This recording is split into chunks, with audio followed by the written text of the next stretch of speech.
I moved to California in about 1970. I moved there because I found this singer-songwriter by the name of James Taylor, whom I very much believed. And I became his manager and his producer and decided to move to LA and make his next record there. LA was a really buzzing time at that time. You know, it was hanging out in the Troubadour Bar. I got to meet, absolutely. Is that the bars in general? Or the Troubadour? And that's where I met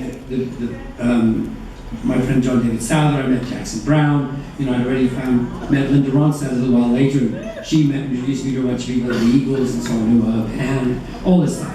And one of the people I met was a guy called Jon Stewart. Not the guy on television, but the original one with an H. Anyone remember who Jon Stewart was?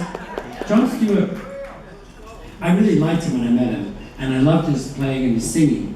And I discovered a few things about him. One, that he used to be in the Kingston Trio, who I was talking about earlier. He was not one of the original guys, but he was one of the early guys in the Kingston Trio.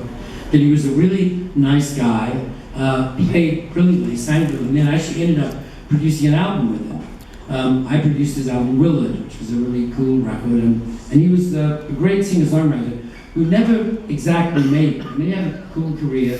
He's no longer with us now, but he didn't exactly make it as a star himself. However, he is particularly remembered also because he wrote a huge, enormous, gigantic #1 hit song. Does anyone know what song that was? Amazing. It was a song called Daydream Believer. Exactly. So, I think we should sing that song. I wonder who we should get to sing it. So on that note, I'd like to invite the Dolenz family back to... Sorry, I gotta go. Come to dinner. We're also going to have Micky's keyboard player, David Alexander, join us on his melodic.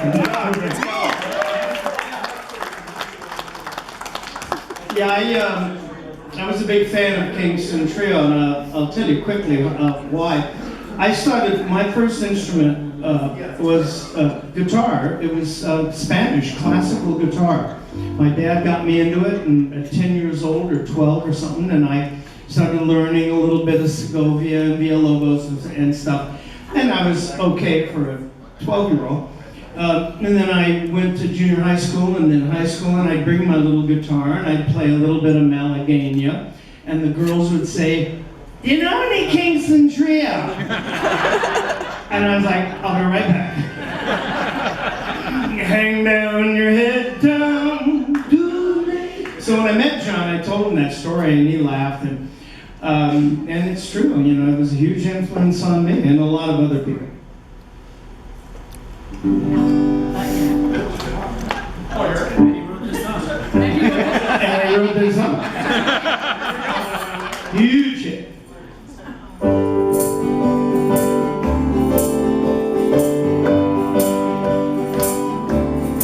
I could hide neath the wings of a bluebird as you see. 6 o'clock alarm never rings, but it rings and I rise, wipe the sleep out of my eyes. There it races go and it stings. Cheer up, sleepy Jean. Oh, what can it mean to a daydream believer and a homecoming queen?